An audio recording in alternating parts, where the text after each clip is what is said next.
All right, so quickly about me.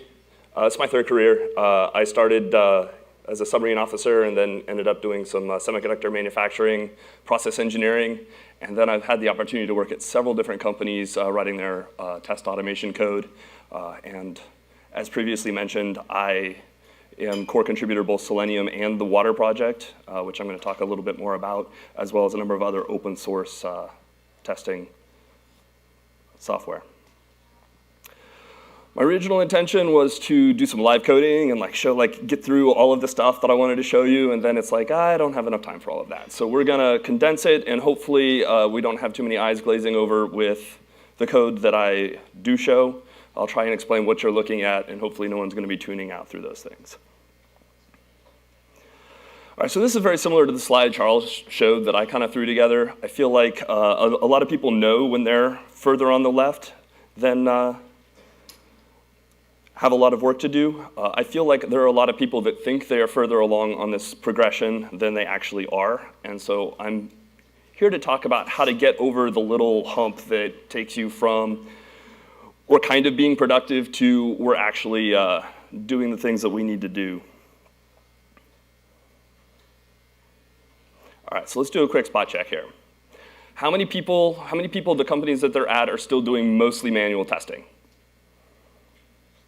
How many are still doing a significant amount of manual testing in addition to automated testing?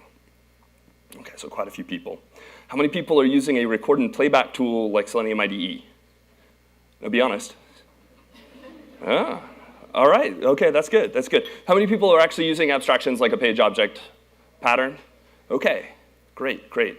How many people actually have their tests set up to be able to run things in parallel? Excellent, all right, so we are hopefully going to have some interesting things on top of what you already know. All right, so I wrote a Rails application to do a demo for this. The code is online there, and I've already set it to run on my local system here. And so we're going to try and do, there we go, and I have to look down here to see it. There we go. All right, so how a manual tester is going to approach testing a website. Manual testers try to be as efficient as possible. You're going to go to the main page, you're going to sign in page, sign up, SauceCon 2017. Super secret password called password. And all right, so here we are. We verify we signed up. Where'd my mouse go?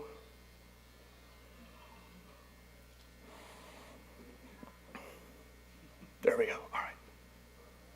Okay, so we verified like we could sign up, we verified we can sign out, now we're gonna try and sign in again. If I can type in the same thing I typed before with the @ oh, that is, all right. Sign in, don't hit a forward button.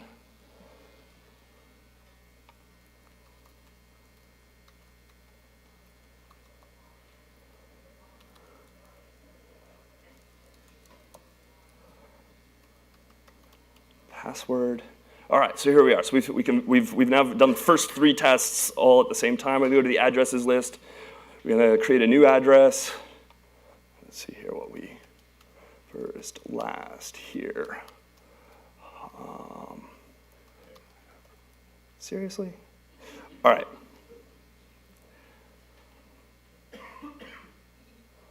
Is it like advancing automatically or something here?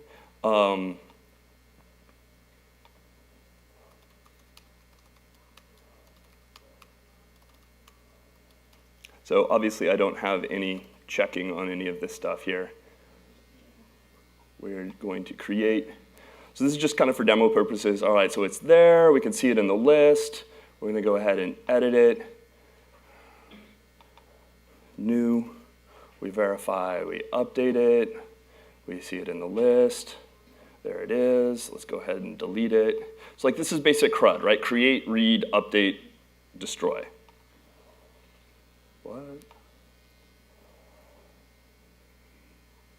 It's not showing the pop-up. There's a pop-up that happens. right, so you can't see the pop-up on. So anyway, you click that, it pops up saying yes or no, you hit yes, and it deletes. So that's how a manual tester is going to approach testing a website, do everything. Now, when you translate that into Selenium code in Ruby, it's going to look like this. Not very easy to see exactly what's going on. You have all of the implementation details are here. There is the locators and all of these things. It's difficult to read. So my first plug for open source test libraries is Selenium. The WebDriver was designed to be a low-level toolkit. It's designed to do specific interactions for browser automation. When you say click on an element and the element's not there, it's going to raise an exception. If you click on an element and it's gone stale, it's going to raise an exception. And it should do that. It's supposed to do that. But as someone who writes tests for websites, you want a little bit more intelligence. Instead of a do what I say approach, you want something that's a little more do what I mean. Otherwise, you're going to be reinventing the wheel constantly. I also notice when a lot of companies are implementing their Selenium tools, they're essentially writing from scratch things that every company needs to create. And so rather than working on open source libraries that are already out there, they are reinventing the wheel with everything that they're doing. Sometimes, as in when I started writing in Ruby Selenium code, and then it wasn't until a couple years into doing that that I came across WATR, which stands for Web Application Testing in Ruby, and it had all of these features that I hadn't had access to before, and I found all of these really exciting things that I could do very easily that I wouldn't have even known. And also, when you have an open source library, you end up finding other people who have had problems with it have fixed it, so you don't have to. It's also using open source libraries help you to give back to the community.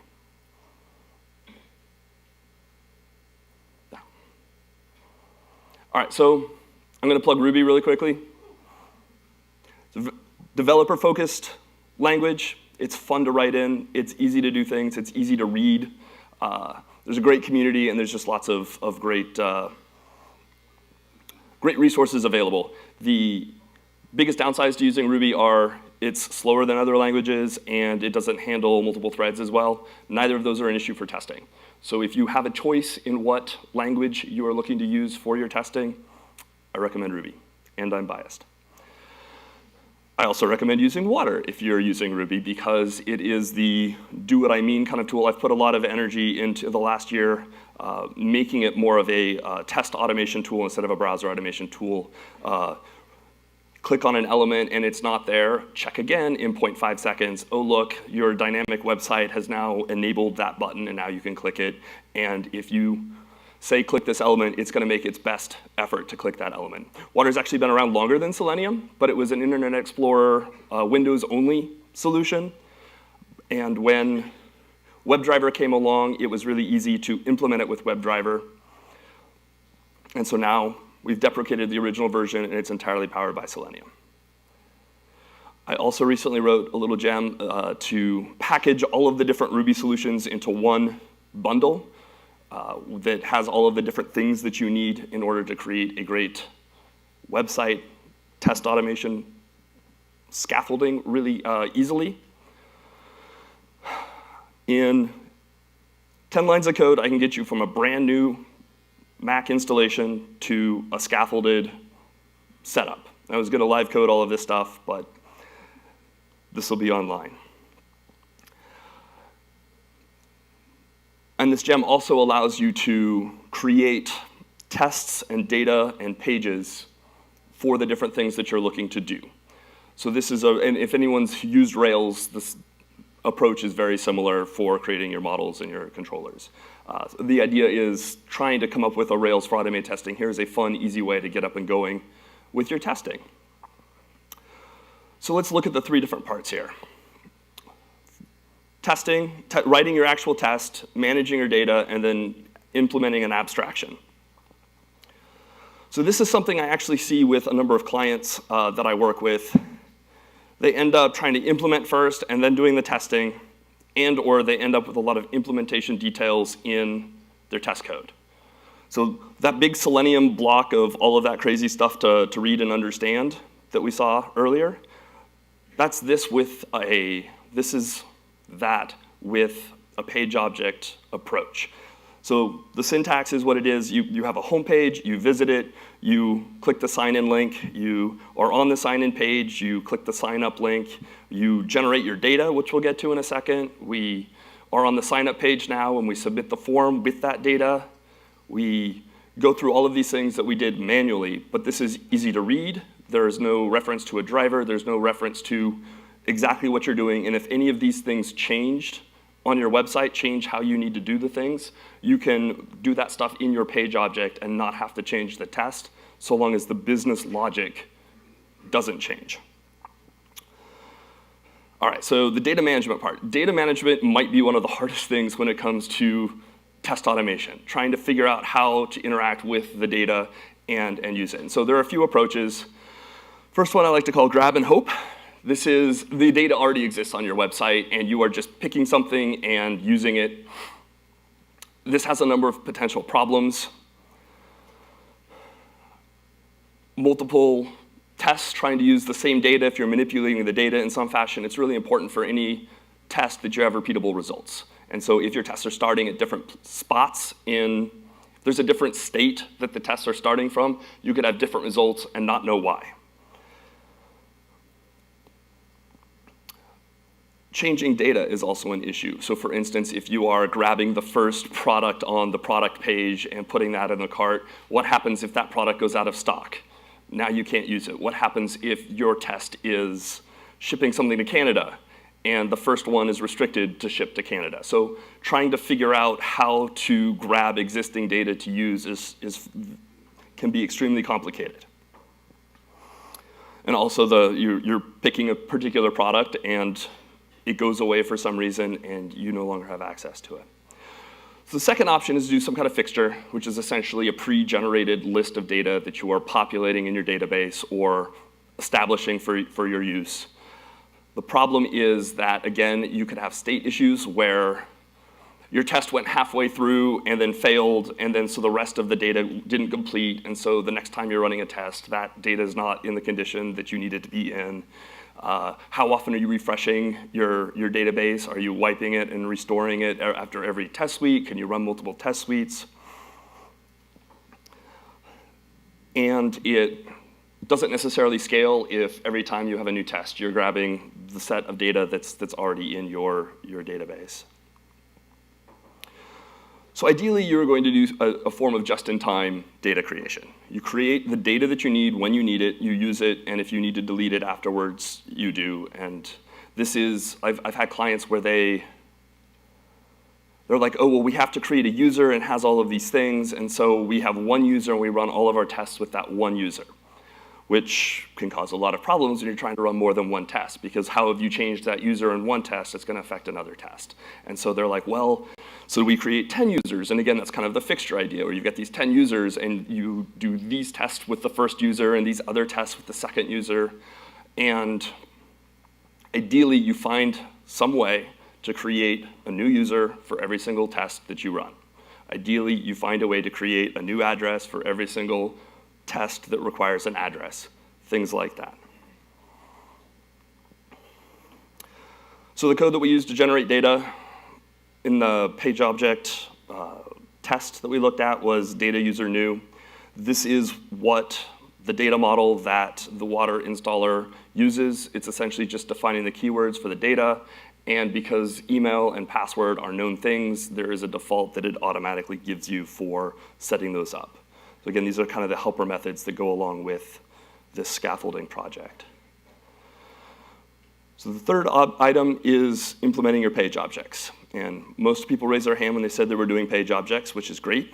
And so here's an example of a page object in the setup that I'm using. You have the elements, you have the locations, and these are all Water syntax for the locators. And so you specify which type of element, so a text field in this case, and IDs if you have them. I did data tags for some of the other things on this particular web app. and it automatically gives you, it tells that it's a form, and so it automatically gives you a submit form. And the great thing about this framework is also that if your element names and your data keys are the same, then it knows to populate those form fields with that data, which is really convenient and helpful. So essentially, when you implement all of the different page objects that you need for that test code that I showed, and you run it on Sauce Labs, it takes 2 minutes and 55 seconds. And it's a little difficult to see that. I reversed the image trying to make it better. I don't think it really did. So how do we speed this up? How can we do better than just running this in serial? So most people said they were also running in parallel. And I want to show some basics here. So I'm going to make a quick side note to say I really don't like the term end-to-end testing. Everyone uses it. End-to-end testing means that you're testing the full stack from the DOM to the database. But most testers, when you say end-to-end testing, you think I start at the beginning and create a user, and then I go through the process, and then I end up at the end. So if testers have ever had conversations with developers, and you didn't think you were saying the same things, that's why. So I like to refer to them as DOM to database tests and journeys. And journey is taking the path that a tester thinks of when they hear end-to-end test. So essentially, just trying to give annotation here for what's going on so that this slide, essentially there's a subset of things that you actually care about. These are the actual features that you want your application to be verifying.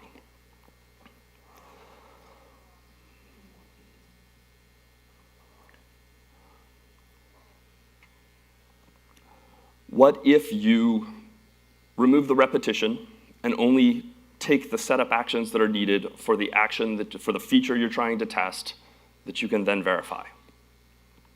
So this is all done in the browser, the same way that you would do it for a full journey, but you're just taking the steps that you need to verify the one thing you do. So you don't need to edit an address before you delete an address. You don't need to log out before you create an address, things like that, things that made sense for a manual test that don't make sense when leveraging the power of automation.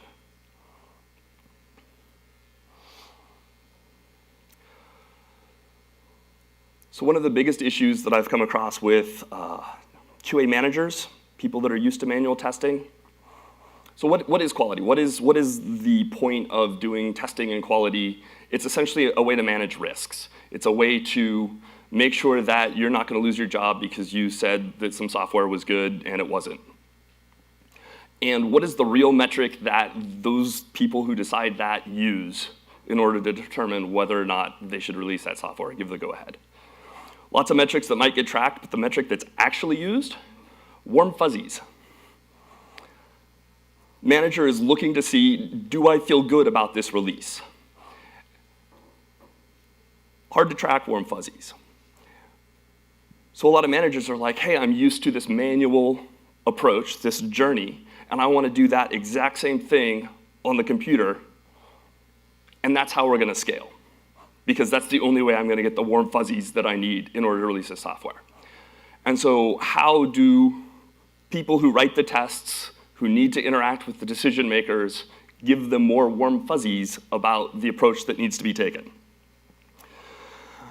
And I call this transitive testing. The idea is if you can make sure that the state that your browser is in when you're taking the action is the exact same state that the previous test finished at, mathematically, you are doing the same things.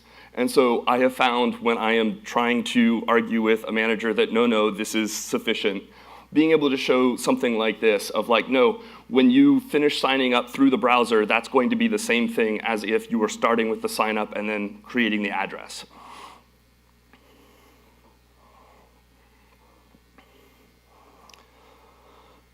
This is one of the reasons why I'm not as big of a fan of gray box testing like Capybara in the Ruby community, with Factory Girl specifically. It essentially digs into the internals of the site, in the model, pulls out data, and then puts that into the database directly.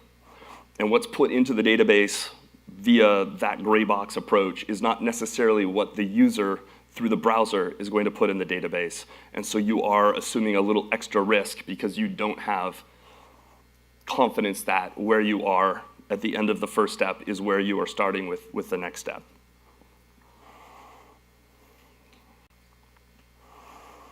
Okay, so let's take a look at how we would break this up into a more parallel for the 3 user tests that we did.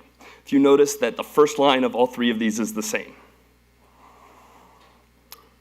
So there's a principle that a lot of people use called don't repeat yourself, dry. Keep your tests dry. I disagree with that. It's much more important to be clear in your tests than dry. Now in this case, you could put a before statement and say before all of these, do a sign up, visit, submit form, user. And for 3 tests, that's probably fine. It's easier to look at one page and see that that's what's going on. I worked at a company where you had 15 tests on a page, and some of them took different before, so they would nest their before actions all the way down. So like if you're looking at the 14th test, you have to backtrack your way to see what happened before and before. It's not clear just by looking at the test. The implementation is happening in your page object. That's what you care about changing if an implementation detail changes. Don't be afraid to reference the same page object with the same code and repeat yourself.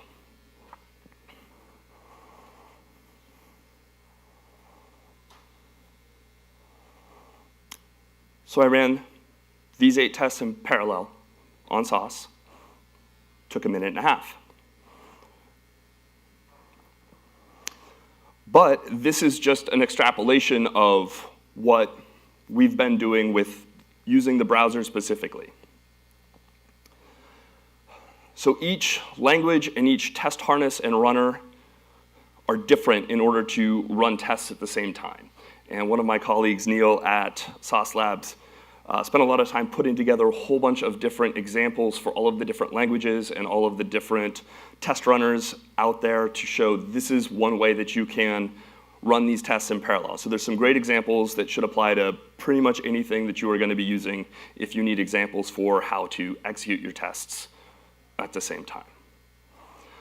So how do we take these parallel tests to the next level? And hopefully this is something that's going to be a little new information to the people who already are doing parallel tests. Use an API. And this is especially applicable to people who have single-page apps if you're doing Angular or React or Ember or any of these sexy JavaScript MVCs. All of them are going through an API gatekeeper to get to your application. So what happens if you could automagically take the initialization steps, load the page exactly to the page that you care about to take the action, and then automatically verify that the action happened the way you want?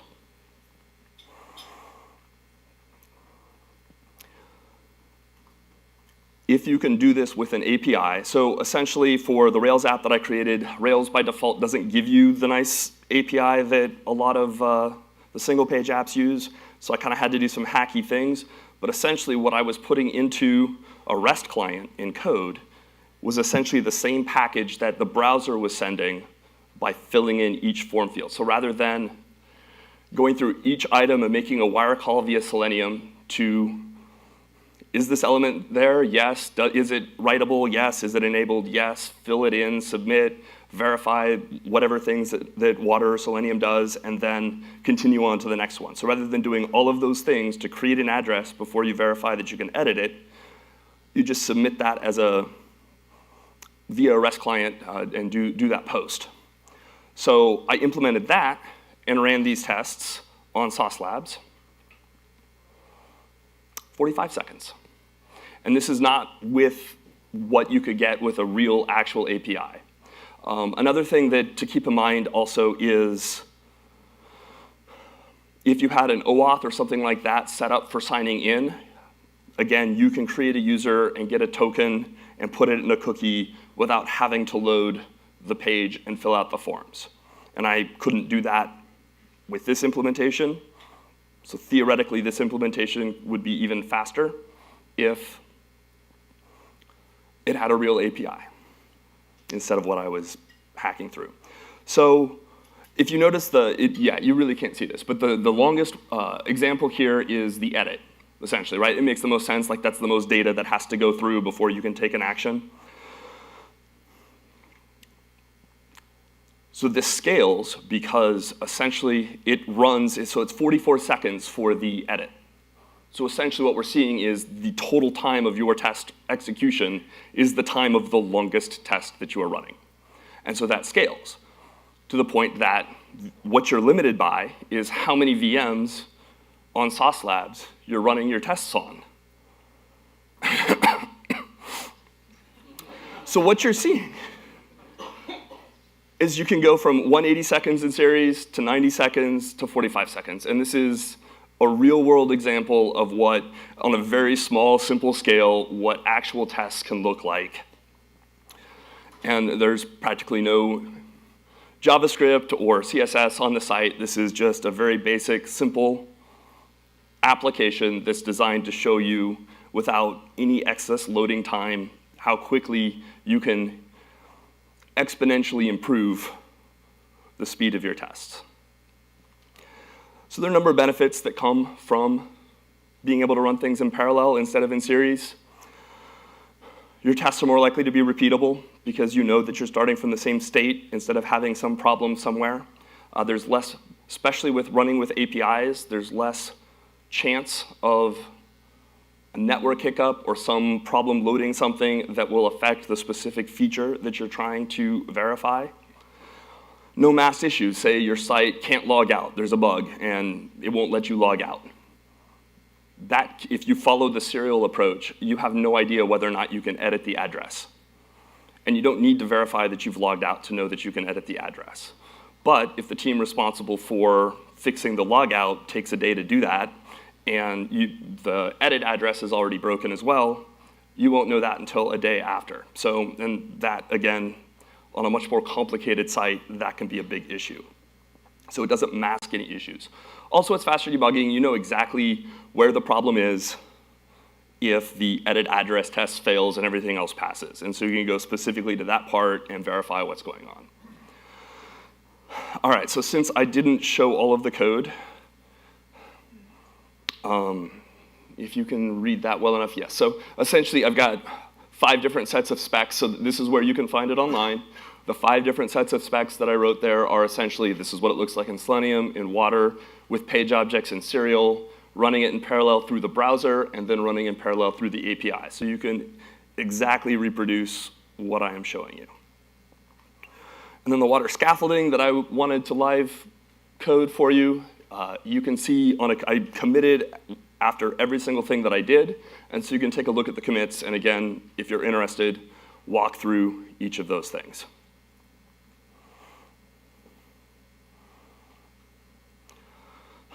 So finally, I want to encourage people. Sauce Labs is big on promoting open source, and I was really excited to get to work at Sauce Labs because of my enjoyment of working with community and giving back to the community and working on open source code.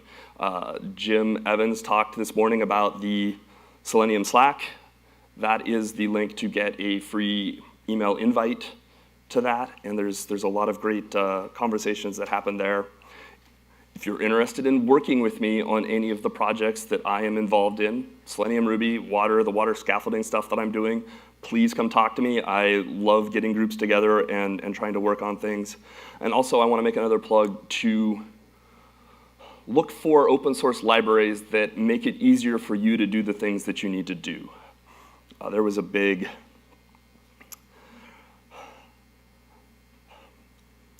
conversation, debate, opinion that came out from some of the committers at the last Selenium conference about implicit versus explicit weights. And that's the point of the committers that espouse this opinion, is that implicit weights prevent you from knowing the exact state of your website. So you need to know exactly what's going on with your website before you can take actions. And from my perspective, I feel if you're testing a website, you should be focused on testing the features of your website, not the implementation details of your website. And so if you can find open source test libraries that allow you to focus on those things, that give you a more do what I mean approach. It's going to save you time, it's going to be easier to maintain, it's going to have fewer flaky things, and it's not going to require everyone who interacts with your code to be as smart as the people who wrote the framework in the first place. We found on Twitter and my email at Sauce Labs, and I sometimes need to do more blogging on watertight.com. Watertight testing, it's, yeah, anyway, play on words. Questions? Yes? Yeah, so I love that you brought the idea of JIT for data creation, and you talked a little bit about leveraging the API for spinning up and getting things in the proper state, getting your token for authentication and stuff like that. A lot of clients that I've had are concerned about opening up their API or the database for data creation, and they insist that the only way to do it is through the UI. So how do you start that conversation with, look, you need to get... So first of all, this actual example didn't actually use an API. It completely was a hack, and I still was able to speed it up by 50%. Okay. Or 100, yeah. The whole point of an API, though, is to give controlled access to the database. So I completely understand database, don't mess with that, thank you. But an API is something that you should be working with your developers to, hey, can you give us access to be able to create this directly? And again, super easy with, if you're using a JavaScript MVC, some kind of single page app type thing typically. But yeah, if you can work with your developers and say, hey, can you give me a controlled access to this? At one of the companies I worked at, for staging environments, they gave us an admin URL. So you could log in by !admin, and it would automatically log you in just for the purpose of, like, staging environment only, but that would let you do all of the tests without having to go through the OAuth system. When OAuth was down, when the team that was doing OAuth totally broke it and it took 3 days to get it, we could still run all of our other tests because we had the developers, we worked with the developers, and the developers gave us a way to fake a login for the purposes of testing the rest of the functionality. So the more you can work with the developers, the more you can agree on some kind of controlled access, the better, and you can look at how my ugly hacks to fake that out are on the address book GitHub account. Yeah, and then of course, if it's you and the developers going to management saying, look, we need to open up access for X, Y, or Z, then it's a little bit more powerful than just, Tester Joe going and saying, look, I need data. Right, and sometimes it's possible to do that on a staging environment only, like exclude, right, yeah, production, don't want to do that. But for a staging environment, there's a toggle that we can turn on and set up. So yeah, there are options. Cool, thank you. Yeah. Who else?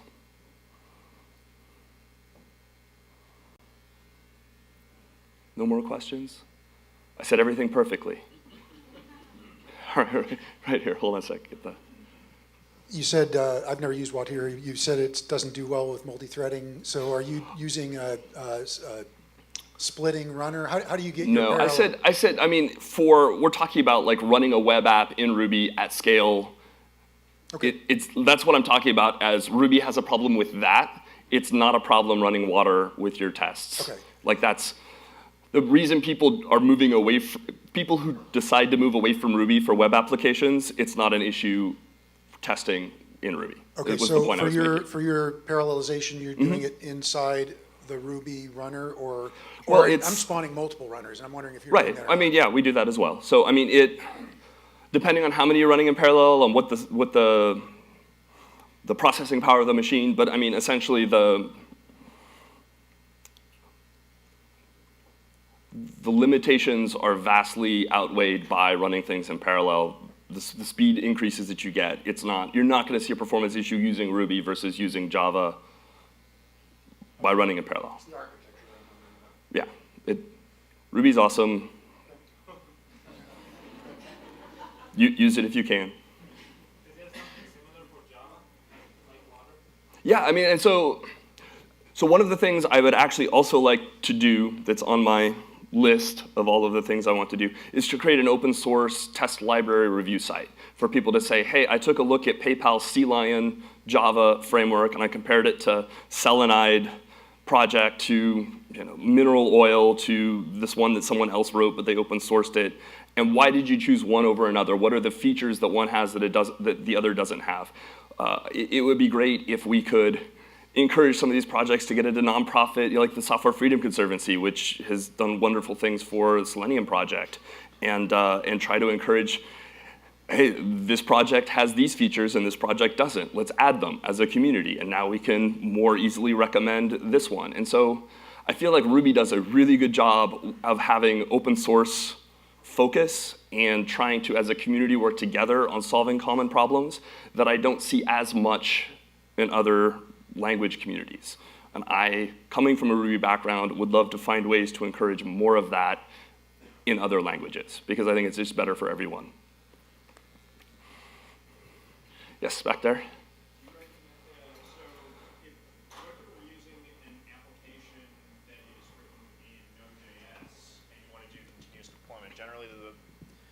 Generally, when you're doing continuous deployment, the best practice, since the tests need to live in the same repositories or application, is to write the tests in the same language that the application is written in.